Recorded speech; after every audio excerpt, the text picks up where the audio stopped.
You are talking. You are always talking. It is 8:47 on a Tuesday evening in Brooklyn. The apartment belongs to a friend whose last name you can never remember, and there are 6 people at the dinner table, including you. The room smells like rosemary and slightly burnt olive oil. Someone has put on a record by an artist nobody knows, but everyone is pretending to know. The wine is good, the bread is warm, and you, Wes Calder, are 41 years old, and you have not stopped speaking for the last F3 reviews and listened to a podcast about it, and that is, in your professional opinion, more than enough to talk about it for 90 seconds, which you do. The architect across from you nods. Your friend, whose last name you can never remember, laughs. The woman to your left, who is your wife, Marin, takes a long, slow drink of wine and looks at the ceiling. You do not see this either. The decibel meter, if anyone had brought one, would read 92. That is the volume of a passing motorcycle. That is the volume at which the human cochlea begins very slowly to develop microscopic damage. 6 adults are speaking, sometimes simultaneously, in a small dining room, and the only person who is not contributing to the noise is the woman in the cardigan, who is sitting with her hands folded on her lap, looking at each speaker in turn, with what you will later understand was the most precise and devastating attention any of you had received in months. But you do not understand that yet. You are still talking. At some point, around the 93rd minute of dinner, you say something funny. It really is funny. It lands, the whole table laughs, and you feel that small, warm reward in the center of your chest that you have been chasing since you were 19 and discovered that if you spoke loud enough and fast enough at a college party, people would stand around you in a small, attentive arc, like you were a campfire. You feel it now. You feel important. You feel that this dinner is about you, in the same way that every dinner has been about you for 2 decades. And you accept this not because you are arrogant, but because nobody has ever told you it is otherwise. Volume is presence. Presence is power. Power is love. That is the equation you have lived by, and tonight, like every night, the math seems to be working. And then Hope Lin speaks.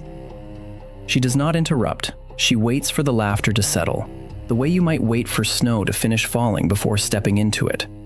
She looks at Daniel Voss, the architect, and she says, very quietly, "You started to say something about your sister earlier. I would like to hear it, if you still want to tell it." The table goes still. You watch Daniel Voss. His face changes. It does not crumple exactly. It softens, the way a closed hand softens when it stops being a fist. He blinks. He looks at her. And he says, "She died last spring. I did not know how to bring it up." Nobody at the table moves. The record skips, very faintly, in the next room. Your wife, Marin, sets down her glass. The woman who laughed earlier puts a hand on Daniel's wrist, and Hope Lin, the librarian in the soft cardigan, says nothing. She just looks at him, and it is not pity, and it is not performance, and it is not the practiced sympathetic head tilt that you yourself have used in 300 podcast interviews. It is something else. It is a kind of room. She has opened a kind of room inside the dinner, and Daniel Voss has stepped into it, and now he is going to tell the story of his sister. And you, Wes Calder, are not going to interrupt him.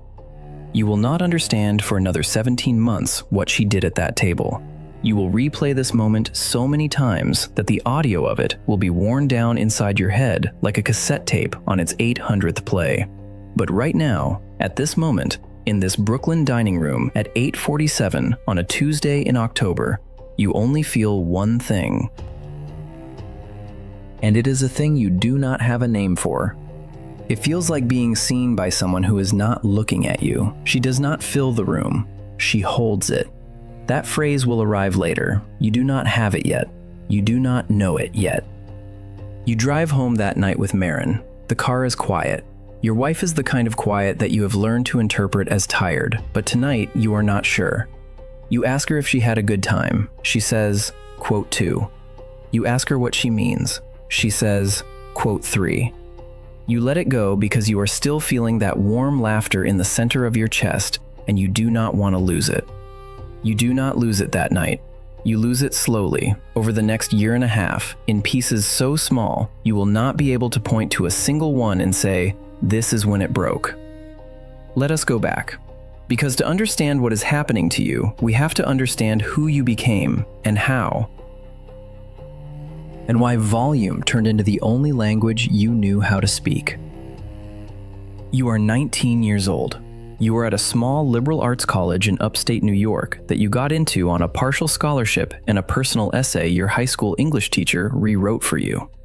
You are not handsome. You are not athletic. You are not from money. You have one suit, and it is your father's, and it is too big in the shoulders. You arrive on campus carrying 2 duffel bags and a cardboard box, and you spend the first 3 weeks eating dinner alone in the dining hall, watching other people laugh. You discover, by accident, in the 3rd week of school, that if you tell a story loudly enough at the front of a dorm room, people will turn around. You discover this at a party where someone hands you a beer and asks where you are from. You answer with a small, true sentence about your hometown. Nobody listens. You answer the same question 10 minutes later to a different person with a louder, funnier, slightly invented version of the same story. 3 people listen. 2 of them laugh. 1 of them remembers your name the next morning. You learn the lesson immediately. By sophomore year, you are the loudest person in every room you enter. By junior year, you are the entertainment. By senior year, you are dating a girl named Elise Park who tells you, on the night of graduation, that she loves you because you are the only person who is never afraid to take up space. You take this as the highest compliment that has ever been paid to you. You write it down in a notebook that you still have, somewhere in a drawer at home, and you build the next 20 years of your life on top of that one sentence. You move to New York. You take a job in advertising. You hate it. You take a job in advertising. You hate it. But you are good at it, because advertising is the art of saying the loudest possible version of a small idea, and you have been training for this since you were 19 at a college party with a beer in your hand. You climb. You climb fast. By 26, you are running a small creative team. By 29, you are pitching to clients who arrive in black cars and leave without saying goodbye. By 31, you are exhausted, divorced from Elise Park, and lying awake at 3 in the morning, wondering why every conversation in your life feels like a transaction in which you are the only currency being spent. You meet Marin at a friend's birthday in a bar in the West Village. She is a translator. She works with French and Portuguese poetry. She has the kind of face that does not arrange itself into expressions for other people's benefit. You talk at her for 40 minutes. She lets you. At the end of the night, she says, very calmly, "You are very tired, aren't you?" It is not a question. It is the first sentence anyone has said to you in a year that did not require a response. You marry her 13 months later. For the first 3 years of your marriage, things are good in the way that things can be good when one person is doing all the talking and the other person has not yet decided whether to mind. Marin is patient. Marin is warm. Marin is the kind of woman who can sit through a 40-minute monologue about your day and then ask one quiet question that reorganizes the entire problem in your head. You take this for granted. You take this as a feature of marriage, not a feature of her. At 36, you start a podcast. The podcast is called The Open Floor. It is about creativity, leadership, the hidden mechanics of influence. You interview architects, novelists, neuroscientists, a former cult leader, a chef who once cooked for 2 presidents. The podcast does well. Not great. Well. 14,200 subscribers within the first 18 months. Sponsorships from a mattress company and a meal kit. You are quoted twice in articles that your mother prints out and puts on her refrigerator. You believe, during these years, that you are doing the most important work of your life. You believe you are giving voice to ideas. You believe that the fact that you talk for, on average, 61% of every interview is a feature, not a flaw, because your guests need you to draw them out. You tell yourself this so many times that it becomes a thing you no longer have to tell yourself. It becomes the floor you stand on. But here is what you do not see, Wes Calder, in the years between 36 and 41. You do not see that Marin has stopped finishing her sentences at dinner. Not because you interrupt her exactly, but because she has learned that the sentences she starts will be picked up by you, restated more loudly, and returned to her as if they are now yours. She has stopped trying to keep them. She has started keeping them in a small notebook by the bed instead, a notebook you have never opened. You do not see that your closest friend, a man named Jonah Reyes, whom you have known since college, has stopped calling. He sends short texts. He says he is busy. He is not busy. He is tired. You exhaust him in a way he cannot name and therefore cannot forgive. You do not see that the producer of your podcast, a young woman named Iris Bakele, has been quietly editing out the sections where you talk over your guests. She does this because she loves the show and wants it to survive. She does not tell you. She does not need to. She knows that if she told you, you would talk her out of it. You do not see any of this because you are talking. You are always talking. And the great trick of talking is that it produces, in the person doing it, the sensation of being deeply engaged with the world, when in fact, it is the opposite. It is the most efficient way to keep the world out. This is what Hope Lin is going to break in 18 months by saying almost nothing. Now we return to the dinner. It is 8:53. The story about Daniel Voss's sister is unfolding into the room. It is not a long story. He tells it in maybe 4 minutes. He says her name was Clara. He says she was 44 when she died. He says she had been sick for a long time, but the end was sudden, and what he keeps thinking about is not the funeral or the hospital, but a Wednesday afternoon in March when they sat in her kitchen and she made him tea with too much sugar, and they did not talk about anything important. And he has come to understand, 6 months later, that this was the most important hour of his adult life, and he did not know it at the time. When he finishes, nobody fills the silence. This is the first thing that strikes you.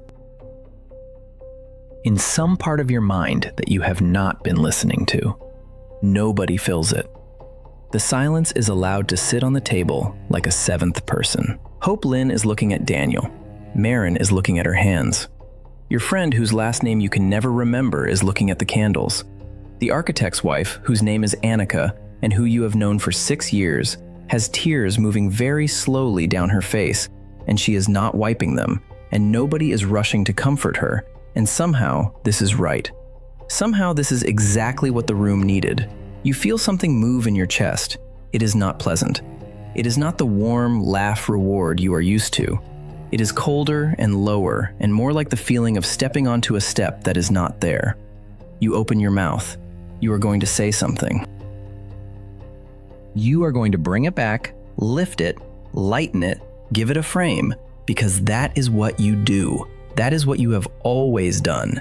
You are the man who can take any heavy thing in the room and turn it into a smaller, more manageable thing. You open your mouth and you draw a breath, and Hope Lin, without looking at you at all, simply lifts one hand off her lap and rests it on the table. She does not silence you. She does not signal anything. She just puts her hand down, and you close your mouth. You will not be able to explain later why you closed your mouth. You will tell Marin 6 weeks later, in a conversation that will turn into the worst night of your marriage, that it felt like the gesture of a person who knew you better than anyone in the room, even though she had never met you before that evening. You will say it felt like she had read a long file on you and decided not to mention it. The dinner ends. People rise. Coats are gathered.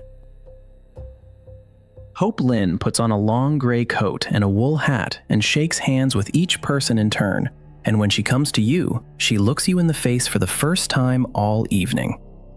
Her eyes are nothing special. They are brown. There is nothing penetrating in them, nothing mystical, no novelist's cliché depth. She just looks at you, the way a person looks at a door they are not going to walk through, and she says, quote 6, and then she leaves. You and Marin walk to the car. The October air is sharp.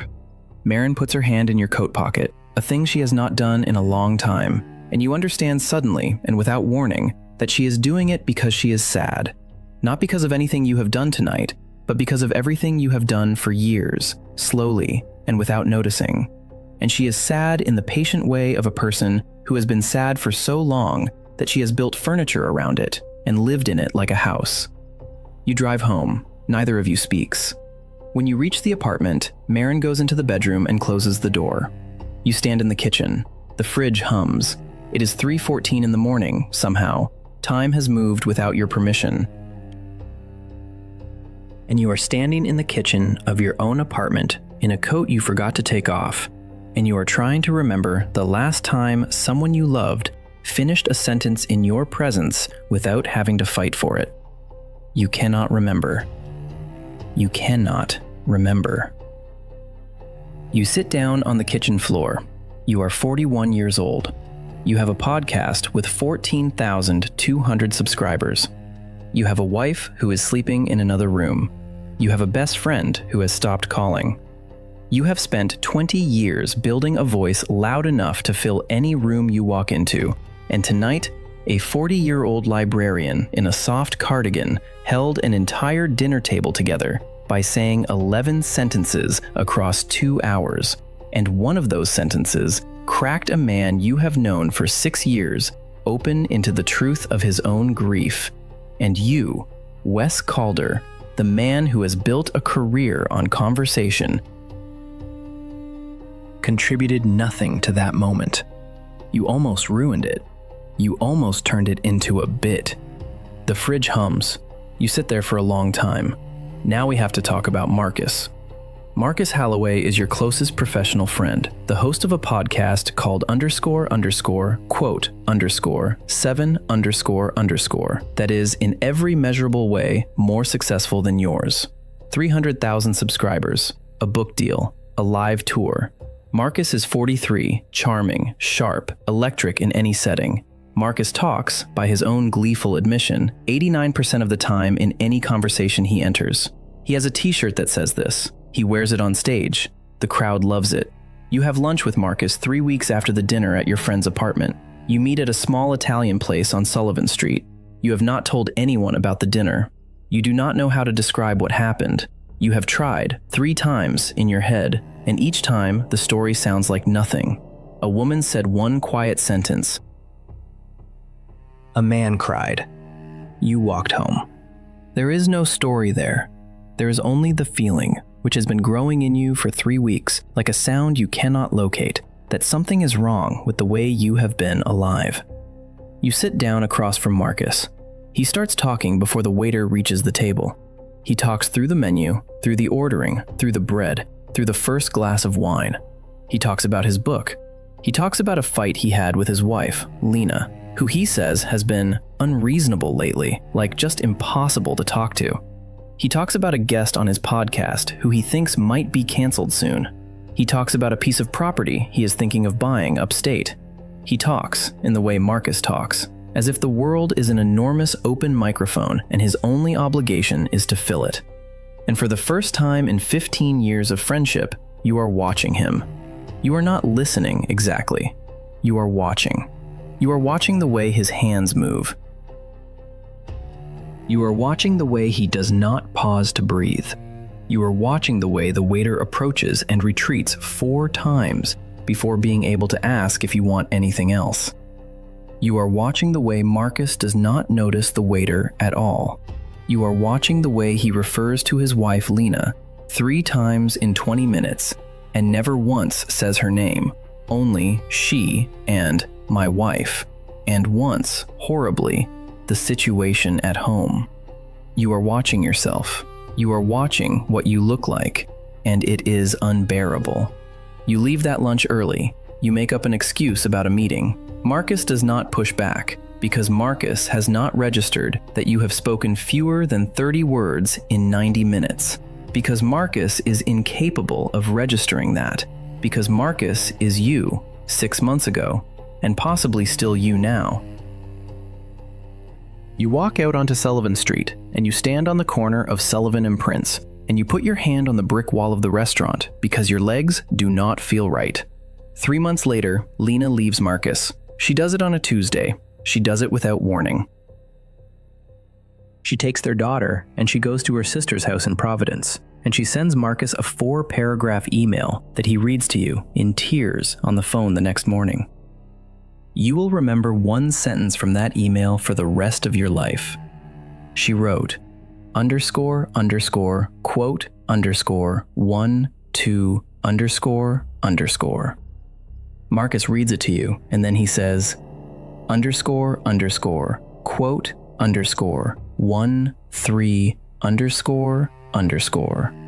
And you, on your end of the phone, in your kitchen, at 7 in the morning, with the fridge humming the same hum it was humming the night you sat on the floor, do not say anything for a long time.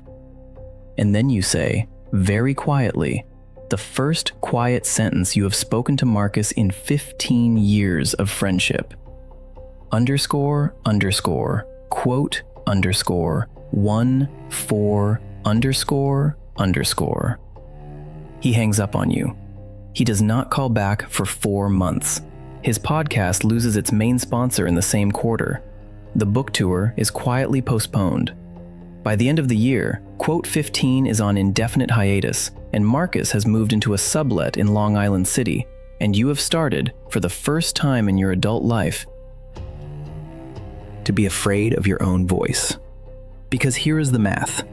Here is the part you cannot stop turning over in your head, the part that wakes you up at 4 in the morning and walks you to the kitchen window. Hope Lin spoke for approximately 6 minutes across a 2-hour dinner. In those 6 minutes, 3 people at the table experienced something that they will remember for the rest of their lives. Daniel Voss told the story of his sister's death and was met, for the first time, with a silence that did not try to fix him. Anika cried freely in front of friends she had known for 6 years and was not interrupted. And you, Wes Calder, sat on a kitchen floor at 3 in the morning and understood, perhaps for the first time since you were 19, that everything you had built your life around was a defense against being known. 6 minutes, 3 people. Aleph days and arguments and apologies and toasts across 20 years. And you cannot point to one moment, not one, where another person walked away from you saying, "He heard me. He really heard me." You spoke to be seen. You did not speak to see.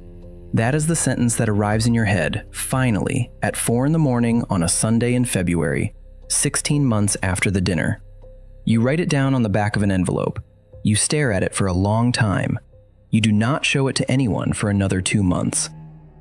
Now we have to talk about the kitchen at 3:14 in the morning, and the silence after Marcus, and the year and a half of slow, unglamorous, deeply private dismantling that you do not post about, do not podcast about, do not turn into content. You stop saying yes to dinners. Not all of them, most of them. You start declining panels. You record 3 more episodes of The Open Floor, and they are bad. They are flat. They are the work of a man whose voice has lost its conviction. And Iris Bekele, your producer, sits across from you in the studio after the 3rd one and says, gently, "Wes, what's happening?" And you tell her. You tell her about the dinner. You tell her about Hope Lin. You tell her about Marcus. You tell her about the envelope in your desk drawer with the sentence on it. Iris listens. She does not interrupt. She lets you talk for 43 minutes without saying a word. And when you are done, she says only, "I have been waiting for this conversation for 2 years."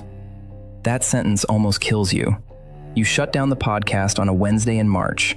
No announcement, no farewell episode. You just stop posting. The sponsors send concerned emails. You answer them with 3 short sentences each. The subscribers drift. Some of them are angry. Most of them simply forget.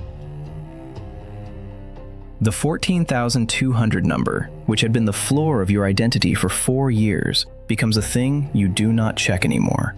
And then a thing you cannot remember the password to. And then a thing that does not exist for you in any meaningful way.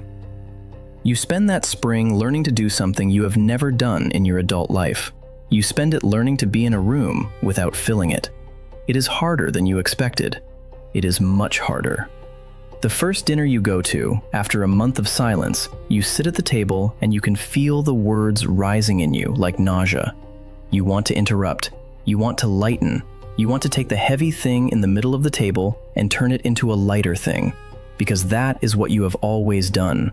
That is the muscle you have built. And the muscle does not know yet that you have decided to stop using it.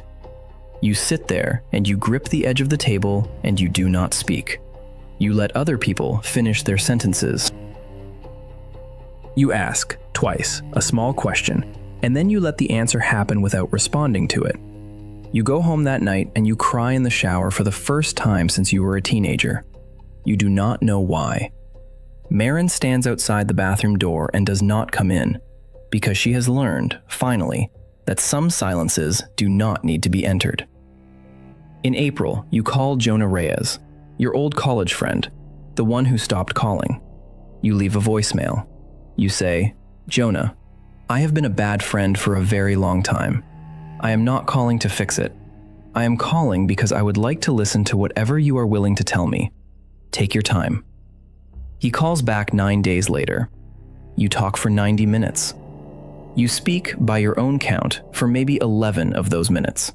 He cries twice. You cry once. At the end of the call, he says, "I missed you." And you understand that he is not talking about the man you used to be. He is talking about the man he is talking to right now, the man he has never met before, the man who has been waiting inside you for 41 years to be allowed to come out.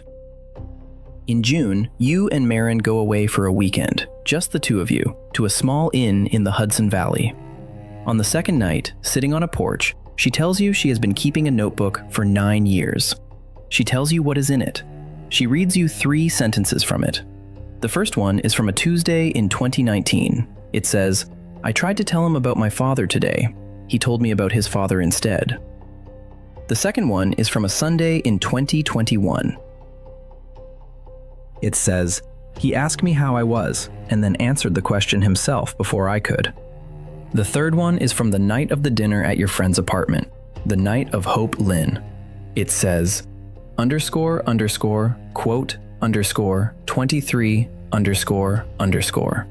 You do not defend yourself. You do not explain. You sit on the porch and you let those 3 sentences sit between you. And after a long time, you say, quote 24. She takes your hand. You do not say anything else for an hour. Now, here is what I want you to know. You, the person watching this, the person who has stayed with this story for however many minutes it has been. Here is what I wish I had known at 30. The loudest voice in any room is almost always the most invisible voice in that room. This is not a paradox. It is a mechanism. When you speak constantly, you train the people around you to stop expecting reciprocity. They do not bring you their real things. They do not finish their sentences. They do not show you what is underneath. Because they have learned that what is underneath will not be received, it will be answered. And answering is not receiving. Answering is the gentlest form of refusing. The deepest form of strength in a noisy world is not the strength to speak. It is the strength to not need to. It is the strength to sit at a table with 6 people who are talking over each other, and to be the one person who is not contributing to the noise, because you understand that the room does not need more sound, it needs a container. It needs someone who can hold what is being said without immediately handing it back, edited, improved, made smaller. Hope Lin did not fill the room. She held it. She held it the way a bowl holds water. The water was already there. The water was always there. The bowl just made it possible for the water to stay still long enough for everyone to see what was in it. You can become that bowl. I am telling you this as a man who spent 20 years being a megaphone and has spent the last 18 months learning to be a bowl. And I will tell you, the bowl is where the life is. The bowl is where the marriage gets saved. The bowl is where the friend comes back. The bowl is where, at 4 a.m. on a Sunday in February, you finally hear yourself for the first time because you have stopped drowning yourself out. I am not going to tell you this is easy. It is not easy. It is the hardest thing I have done. It cost me my podcast, half my professional network, my sense of who I was, and a friendship with a man named Marcus who, last I heard, is doing better, is in therapy, is calling his daughter every day and has not started another podcast, and has told me he does not think he ever will. He says the silence is teaching him things. He says he does not yet know what they are. I do not know yet either. I am still in it. I am still learning. I sit at dinners now, and I feel the old muscle twitch, the old hunger to fill, and most of the time I can ignore it, and sometimes I cannot. And on the nights I cannot, I go home and I write down what I did, and I try to do less of it next time. That is the whole practice. That is all of it. There is no certificate. There is no graduation. But here is what I can tell you.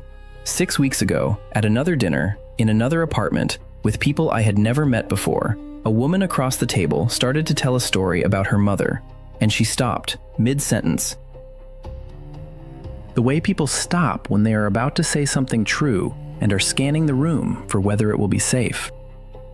And I did not say anything. I just looked at her.